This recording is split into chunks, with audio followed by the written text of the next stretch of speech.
Just minutes from Sydney CBD, the Lakes Golf Club is a true championship test. Wide fairways invite you in, but water, wind and smart design demand precision. It's a course where strategy beats power and every hole keeps you thinking. Today we're joined by Angus McDonald from Sneaky Sound System.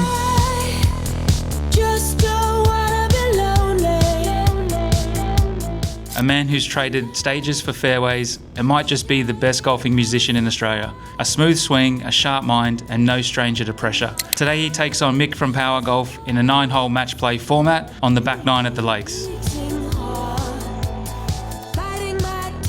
Well, today the 9 deeper at the Lakes Golf Course with our guest today is Angus McDonald, better known for his work in Sneaky Sound System. So same format, match play. I'm off 6, Gus 5. We'll keep it simple. We'll play off the stick. You think so? Yeah, I'm okay with that. Well, if you're okay with that, I'm going to be okay with that. Okay. Good on you, Mick. Off the stick we go. All right, so we're here at the 10th. Pretty scary hole for most, even the members, to be honest. Trouble left, trouble right. It's about 215 to the bunkers. But once you get up there, it's not very far at all. And it looks like the pin is all around the corner to the left. So really you want to be out there on the right. I'm going to hit a 3-iron. What do you got, Mick? 5 wood. Good luck, mate. You too. Local knowledge into the wind there. Oh, just so you know, we got white stakes out here on the left. That's if you go in there, you get a free drop, 1 club length in line with the white stake line. Lovely. But That's it's not that generous easy a of you shot today. from over there. Just be warned. No, Up the guts. that is lovely ball flight. Oh dear. What was that club? Mizuno. 3-iron. Mizuno what? Mizuno fly high. Fly high. That was nice. Thanks, mate. Oh my God, you kidding? Let's go play some social golf. I think my first exposure to you was, I probably didn't realise what you were doing at the time, but it was somewhere in Coogee in the early noughties. Might have even been late 90s. Well, we were. I was at one of those establishments that Oh, right. A few years ago now, and obviously you've come on to a lot more bigger and better things since then, but how's that and what brought you to golf? Well, I'll tell you what, I wasn't thinking about golf back then. I'll tell you right now. And I wasn't for a long time after that. So, obviously things went pretty well for us. Yep.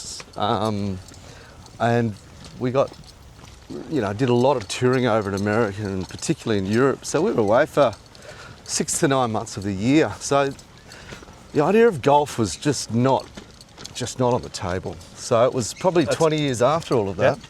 Came back and had 3rd child on the way. Yep. And it was pretty clear that we weren't going to be travelling overseas as much anyway. I kept getting asked to play golf and I just realised I didn't have any clubs, I didn't have any gear. I played a little bit at uni. So I went and had one of the greatest retail therapy days of my life. On that first day, they went to see if I could hit the ball. Yep. Weak fade or slice, whatever you want to call it, but I could hit a ball. Yep, good. Anyway, I bought all the gear, had no idea, and away I went. And then that was probably only 7 or 8 years ago, and just got hooked bad, really bad. Was there any athletic background? Obviously, you're big in the arts and creative space, but was... Yeah, I played rugby till I was 25. Yep. And I played a lot of tennis. Yep.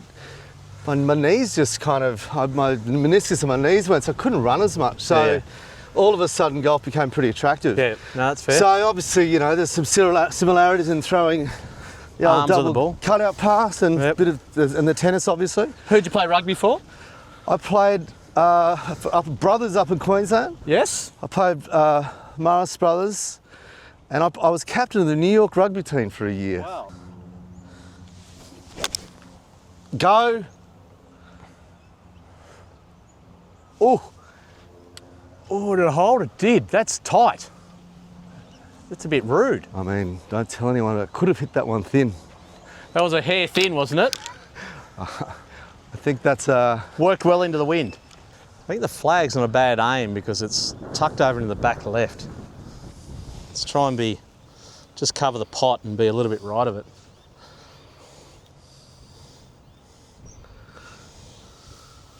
Oh, not that right. Out. I think he'll be just through. I always played music at school and after school, but I love rugby. Love playing footy at school and afterwards.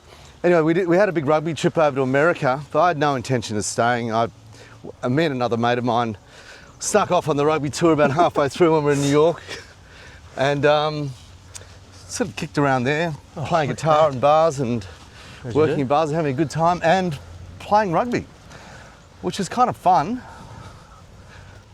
and pretty wild. We could run rings around. They didn't really know how to play, but if you got tackled, oh my God, that was another story. Anyway, that was the end of the rugby career. That was the end of the rugby career. 24. And then, was this when the music was sort of kicking off, or was that all sort of festering? No, I sort of was always the whole time. I always wrote music and was into it, but I studied business at uni and went and did that like over in London till I was 27 or so, and then came back to Australia, and it wasn't until I was close to 30 that I really put everything into music. Yeah, nice. Oh, that is so good. It almost is. Geez, Mick, I think in the spirit of the game, that's good, isn't it? Yeah, it's... Thank you. Let's Putt for birdie for the win.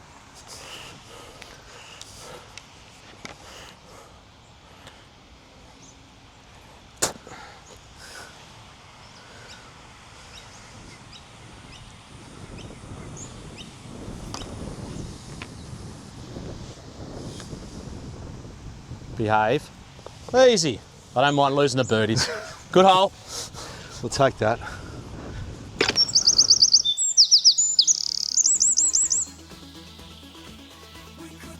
Tell us about the 11th, Gus. Well, this is a pretty famous hole. You'll see it in a lot of the magazines' top 20 holes in Australia. The 11th will be this hole. And we are on this back nine. It's got 3 amazing par 5s, and this has got to be one of the best ones. Yep. Pretty hard. We're stripping all the way around. The key is to keep on the left-hand side at all times.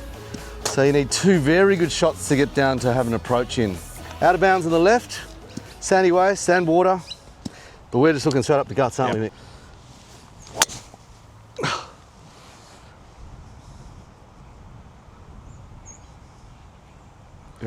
He's looking for a member's bounce there on a heavy outfield. It wasn't. I didn't hit it very good, but I think it'll be okay. It'll catch, yeah. Oh, that is mint. That is how you do it. So I was always a musician, so I was not really into dance music, but that changed very quickly once you hit London. What instruments were you into? Oh, guitar was my thing. Sort of a guitar, bit of a singer-songwriter type guy for a while. Yep. Anyway, so we used to go to these club nights, and there was one in particular called Lazy Dog, which one of the guys from Everything But the Girl used to run in Notting Hill. Yep. And I kind of always wanted to start a Sunday night when I came back to Australia. Yeah. So a bunch of friends started a night called Sneaky Sundays. That sounds good. Yeah, which was supposed to, it started off as a small thing. It was like I guess 100 people. Whereabouts? At this subterranean bar in Bondi. Bondi. And it was chaos. We'd have like hundreds of people outside trying to get in. It sounds like a very eastern suburbs thing to do around that time. Well, it sort of worked, and then it just kind of kept building. We just kept doing these Sunday club nights, which we ended up doing like literally for 15 years pretty much. Yeah, nice. Like nearly every Sunday. They grew. Yep. We went to bigger venues until we were sort of doing like around 1,500 people a night. Yep. But it was kind of the cornerstone of what we did. Yep. It was like a club night with really cool house music, heaps of guests. That was fun, and it was kind of on, the night you're not supposed to go out on. It was. But we sort of avoided the so-called bridge and tunnel crowd. Yep. And it was more for people who are into music, basically. Yeah. Yep. And so I've been writing a lot of tunes, and basically because we were a bit of a collective, Sneaky Sound System was the name that sort of followed. You know. Good. And then we put our first records out in 2004, I think, and then our first album came out in 2006. Was there any sort of indication then that music was going to be or music consumption was going to be so digitalised? Like with the entry of, iTunes and I think, Spotify? well, to be honest, what was a really massive boost for us was MySpace, if you can remember MySpace, believe it or not. I mean, just sort of, all of a sudden we had like these 70, 80,000 fans. You're like, well, how did that happen? It was the very first taste of it. And it was pretty much after our first couple of records, the digital world just sort of took over. It was, but it was all happening so fast. Yeah.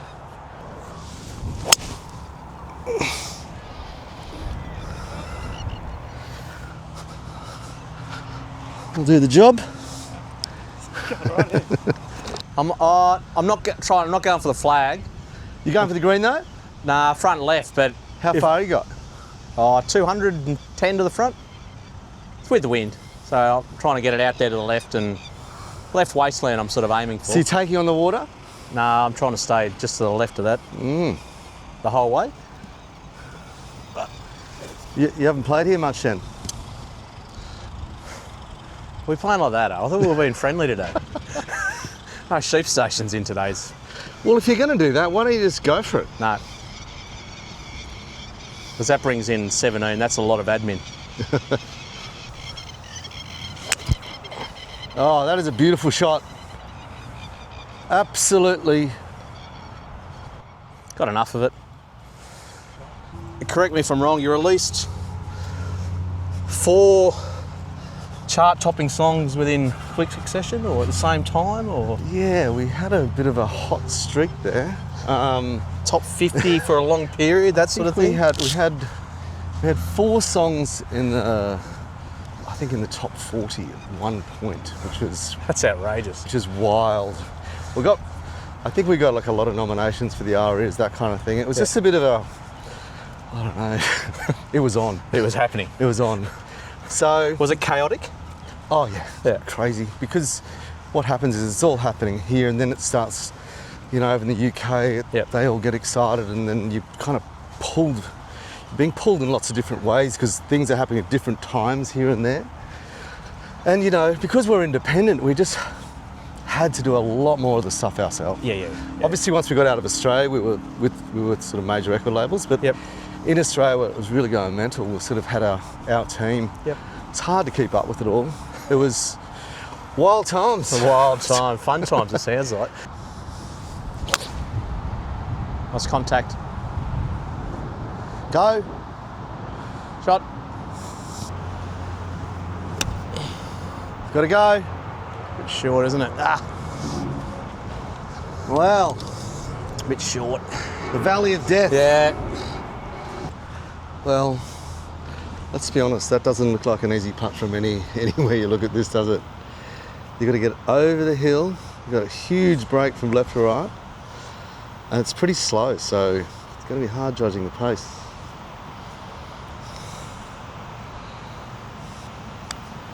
Oh, looks pretty good actually. Wow. That is a beautiful putt. That's good.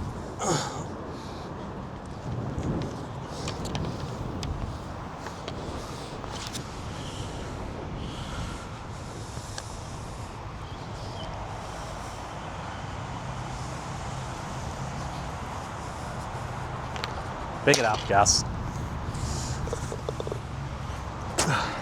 Yep, this is for the half.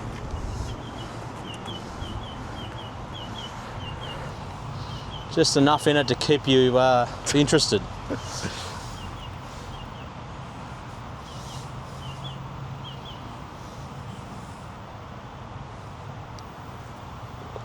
Oh, I felt a bit mean-spirited not giving you that putt then, so I'm very glad you sunk that. Nah, it's good to have a putt. So we're on the 12th here, running parallel to Southern Cross Drive. It is one of the longest, hardest par 4s in Australia. But it's uphill, it's tough, long. It's a hard hole for people around 50. Yeah, well, the pros are hitting 3-wood over the bunker. Yeah, they're hitting over the bunker. That's right. Like they're with, from back with here. 3-wood. Yeah. Set. I think you'll be okay. Oh, mint. Great shot. What's the biggest crowd you've played in front of? Probably 80,000 people. We did this actually very early on. When we first released our first record, we got asked to support Robbie Williams. And we were a little bit like, oh, nah, we're good. Stupidly. And then we heard that Basement Jaxx was supporting him in Europe. Yep. And then we found out we'd be the only support. And we were like, you know what, that's a lot of people. Probably good idea. Good for the brand. So we gave ourselves a little slap and we jumped on that. I think it was 9 shows, and at the time it was the highest grossing, most numbers in Australian history. So every night, the smallest crowd was 60,000, and because we were playing right before him, it was completely full. It was heaving. And I think in Melbourne, it was 2 shows of 80,000. Well, we've done I guess a few, like Live Earth was maybe 55,000 as well. Where is that at? It's Fort Stadium. At Allianz. And then I guess a bunch of the festivals are quite big too. Like Good Vibrations would have been sort of 40, 50,000. So there's quite a few around that. Those sort of numbers. Yep. I mean, once you get above 30,000, it's just kind of a lot of people. Yeah. Do you prefer the 80,000 or a 4-foot putt to win match play? Oh, can we do both? Can we do the 4-foot What's putt? more nerve-wracking? Oh, look, anybody will tell you, like, if you're not a golfer, that the 4-foot putt any day of the week is more nerve. Like that one there. At least I kind of know what I'm doing up there. With this, anything can kind of go pear-shaped at any moment. So there's nowhere to hide. We'll take the 80,000. Yeah, take the 80,000. That's fair. Nice shot. Out.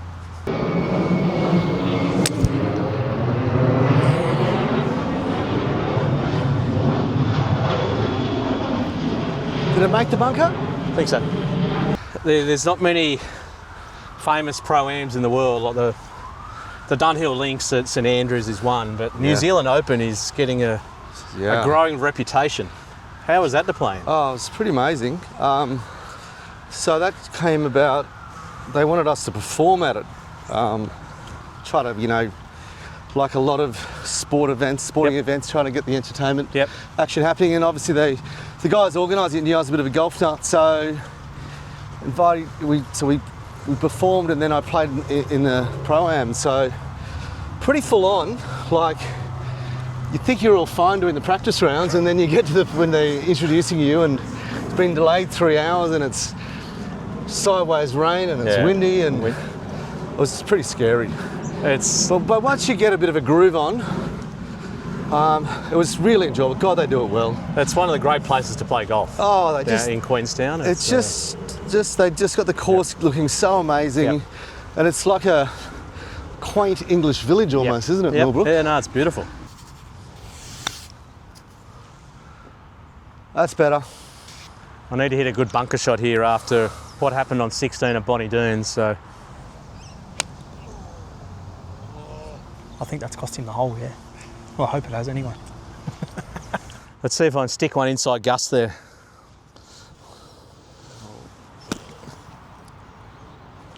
Oh! Not bad. Not bad at all. Got a look at it going past though, so that was... Well, you've got a shot up your sleeve here though, don't you? Yeah. Interestingly, this is the hole where I would have given you a shot. Yeah. And I've just done it. You've just done it anyway.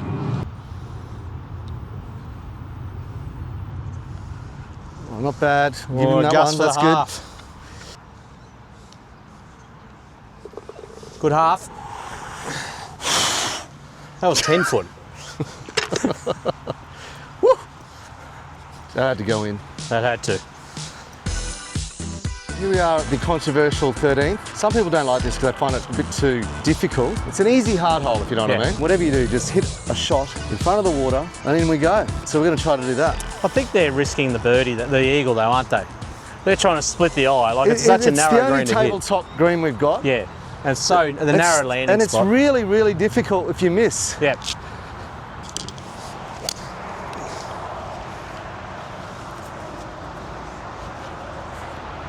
Now that seems very left.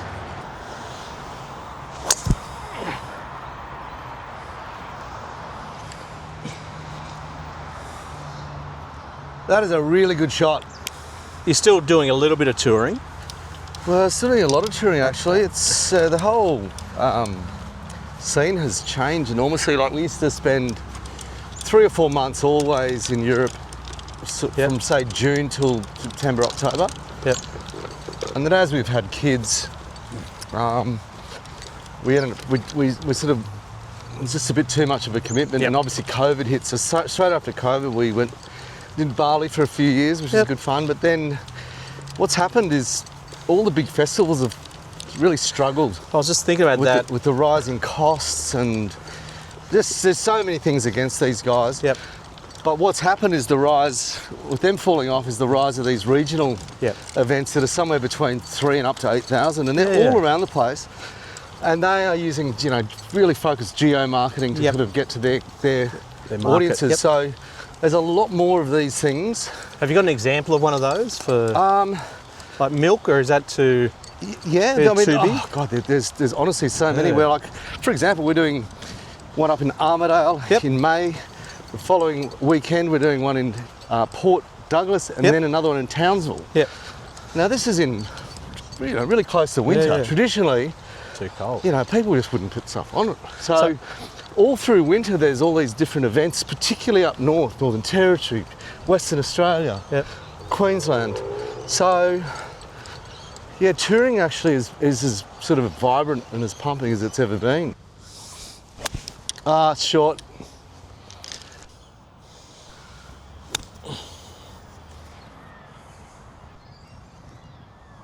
Good, Mick. Yep. Look how steep that is. I mean, what's that? 60 degrees up? Yep. And curving like crazy. And right into the grain. So obviously I'm not chipping, but it'd be insane to chip this, I think.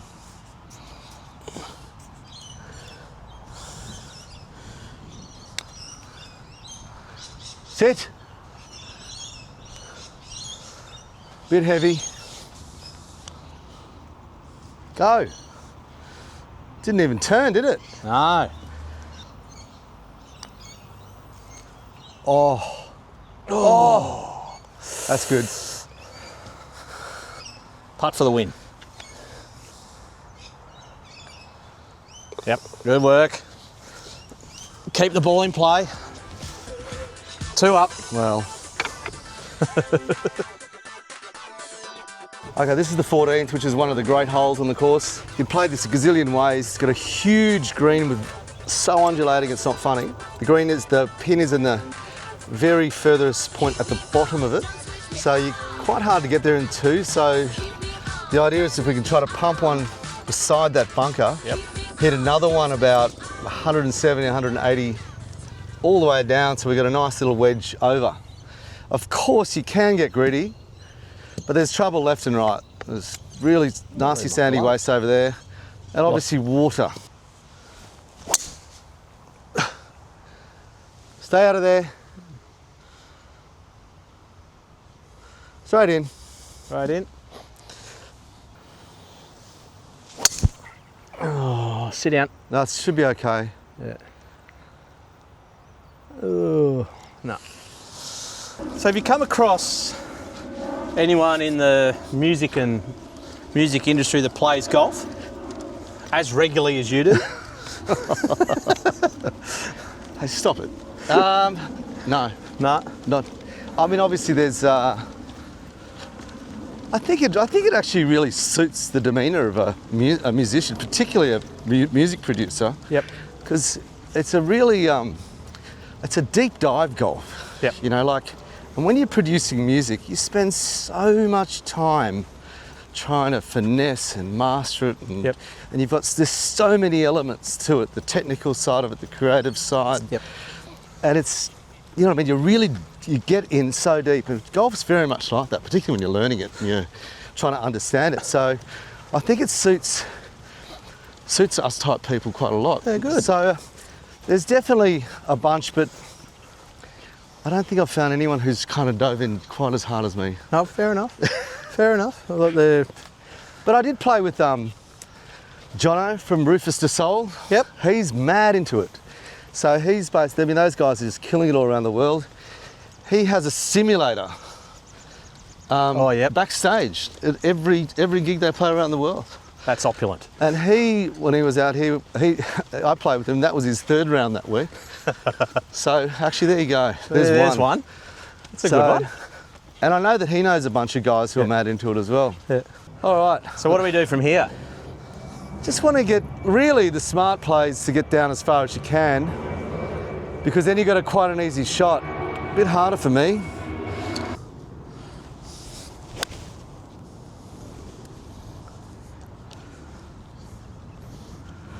Not bad. Same thing, I'm just playing for position. I don't have the best stance to try and hit a 200 metre carry. Oh, that's a great shot. That is absolutely perfect, Mick. There's obviously nerves on the first tee. Do you get nerves on stage? Oh, Before every act, or? I used to. Yeah. I mean, when we had a 6-piece band, there was a lot of equipment. There was a lot of things that could go wrong. Yep. So you're kind of worried about that happening a lot. I was anyway, because I was in charge You're of it. in charge, and I was the yeah. one responsible. So I used to almost want to be sick Yeah. after the gig, Yeah. because there was so much nervous tension. And of course, in the early days, you're not sure if people are going to like what you're doing and blah, blah, blah. But obviously over the time, you work it out after 20 years. You get in the routine and comfortable in sort your of, environment. And you have a bit of confidence. Look at that shit lie. Where are you? Oh no. Straight in the water. There you go, Mick. There you go. 95 metres playing into the wind. Got a nice little bank behind us, so I'm trying to get it nice and deep, but let's get contact with the ball out of the middle of the club and we should be okay. Oh, look at this. Wow. Great shot. We're on. Well, this is probably got to go in the hole. I'll pull out my lucky ball.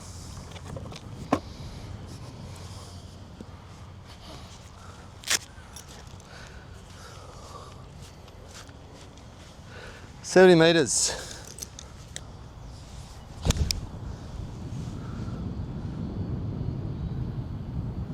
Nice shot.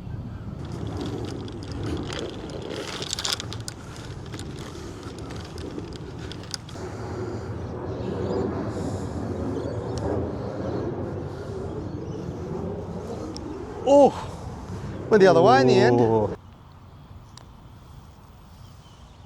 wide. Pick it up. Well done. Let's Close go. enough. Back to one. Back to one.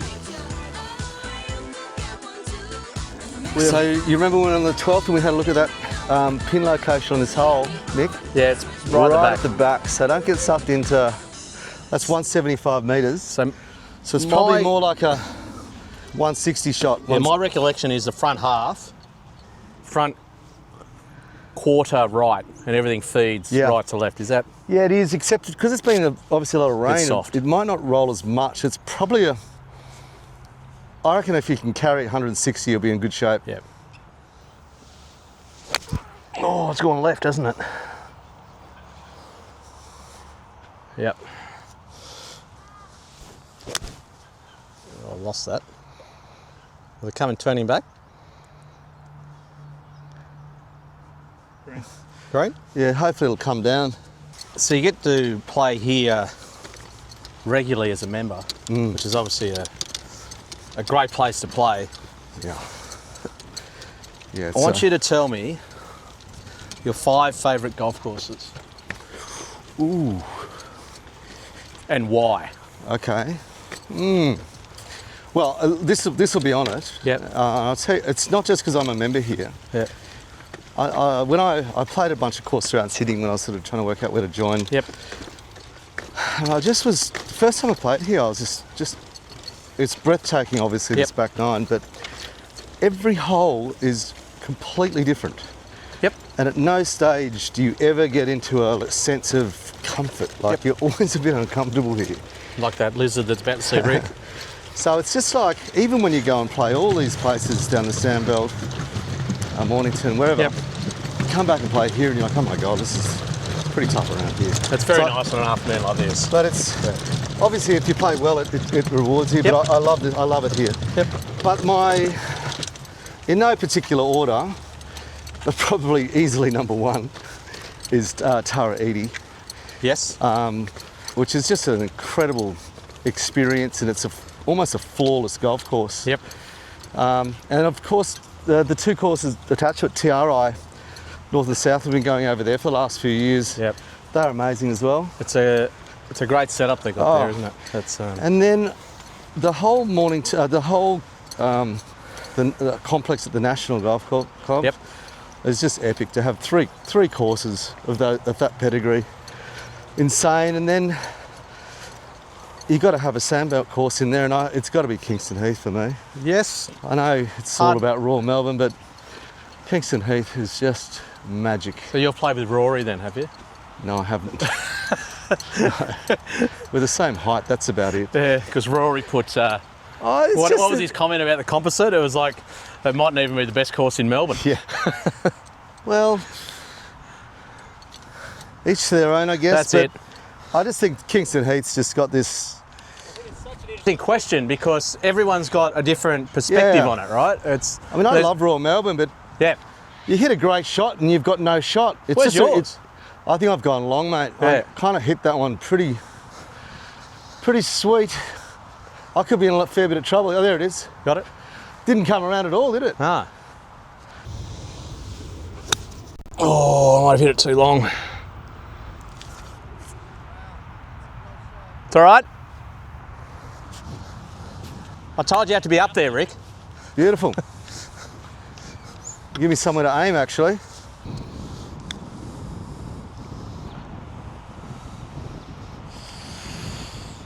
A little heavy, but not too bad. Did stay there. This is a putt for the win. Yeah. I always find this green particularly nuanced, Yeah. like so. Hasn't missed. Been bulletproof inside 10 feet. 2 up. 3 to play. Just where you want to be, right? That's it, 100%. What do you know about this hole, Mick? 16, the lakes. Dogleg right. Part of the lake does form a defence to it. Obviously, the further we go left, the safer it is, but the longer the next one. Yes, and also left though, if you go too far left, Yeah. you've got all that trouble. Trouble, yeah. And then you're also over 200 in from out there. Yeah, I think it's quite a challenging par 4 today into the wind. It's With the index first shot. 4, so it's Yeah. it's a hard hole. Yeah, I'm 2 down, so Well, mate, it's time got to. kind of time to You got get to a take regular. that. You got to take that lake Probably on. due for a birdie, aren't I?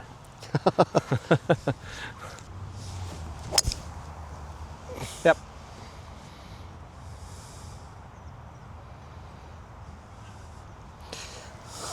Yep. Oh wow, that is unbelievable. Out there. Did you have a bit of tuition or coaching early? And Oh, yeah, heaps. heaps, yeah. Right. I mean, it was the only way. Like I was 47, when I picked up a club again. I hadn't touched one in 25, 30 years. You're a tennis player, though. Yeah, but still, it was very different. So you needed to find a coach that, I guess, plays on your athletic strengths. Yep. So for the last 3 or 4 years, I've been seeing Gary Barter Are you based here? at the Australian. At the Australian, yep. He's unreal, and yeah. So he kind of really tapped into thinking more athletically about the swing rather than too much technique, which I found really difficult at first, but kind of more freeing after a while. Look at that. Look at that. That is textbook. We're coming in from completely different angles. That's it. That's the beauty of this hole too. Go. Oh.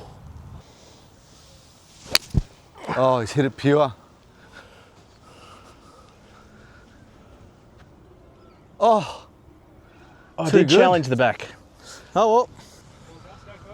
Yeah, no, Gus will be up. Gotta go. Gee, she really came off that hard left off this mound. That's not a good putt. Oh, that is so good.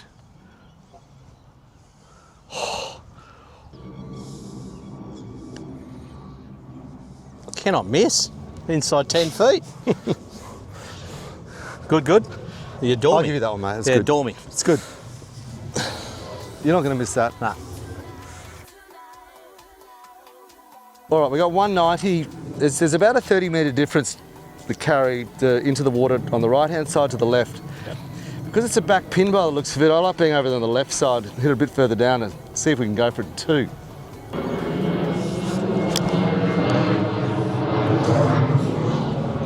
Terrible shot, but it's going to be fine. In play. Oh, that is so good. All right. Well, that's perfect. There you go. I was just thinking about your Golf and music crowd that play golf, and I did. we forgot one very notable Lakes member, who's Guy Sebastian. who's particularly musical.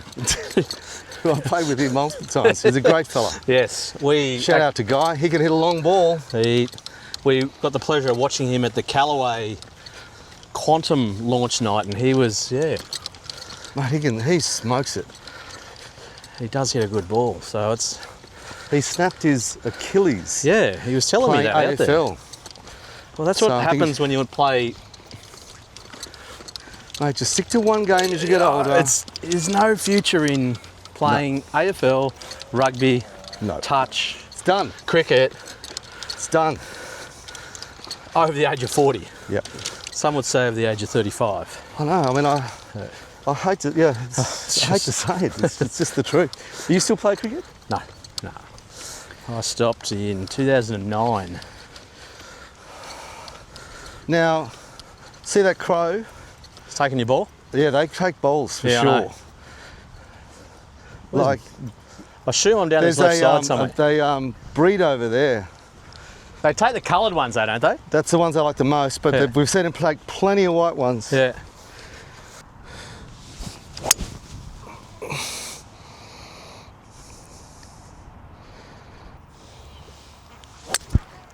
Oh, he's hit that beautifully. You got staff on at the moment? We have a team, yeah. Yeah. It's a small team. Like we have our Susan, our long-term manager. She's been with us for 15 years. Yep. Same with our agent. Yeah. And then we sort of, when you're doing, big runs or you're releasing music and stuff like that, we'll sort of outsource marketing, Yeah. PR people, radio pluggers, etc. Yep. Record pluggers, blah, blah, blah. I think that's a way the new model works for most people Yeah. now, but we've kind of always done it that way. That's it. You're sort of before your time in sort of a business model. Yeah, it's a very small, compact team. We just like doing what we like to do. Oh no, getting on the water, Oh no, it's not. Whew! Got away with absolute murder there. Oh, I got under it.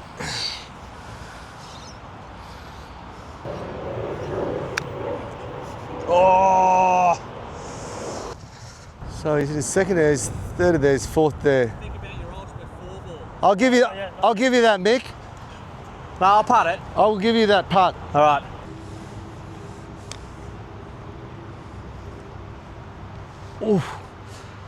Oh, there's a bit in that. Good effort. I was just being a show off there, though. I was trying, that's all right. trying to hold it. That's all right. It's always good to finish on a birdie.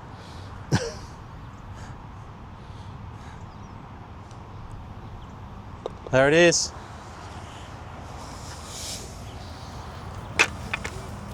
Thank you, Thanks, mate. Well played. We should tell Lovely him. course. It's the golf's coming along nicely since we last played 12 months ago. Yes, this That's, bastard beat me on the 18th in my first ever inter-club game between the lakes and Bonnie Doon. And the course was a bit of a lake that day, Terry was Hills. shocking. It was very wet. But he got the better of me, and I've been thinking about this moment for a long time. It's 1-1. Now, give me your ultimate 4-ball. Obviously, you and 3 others. Oh, really? Yeah, and there's one rule. Yeah, what's the rule? One has to come from the music industry. Well, I want to. Reckon they don't have to be golfers. Well, I would go with the golfer because it'd be a very long day with if I wasn't with one.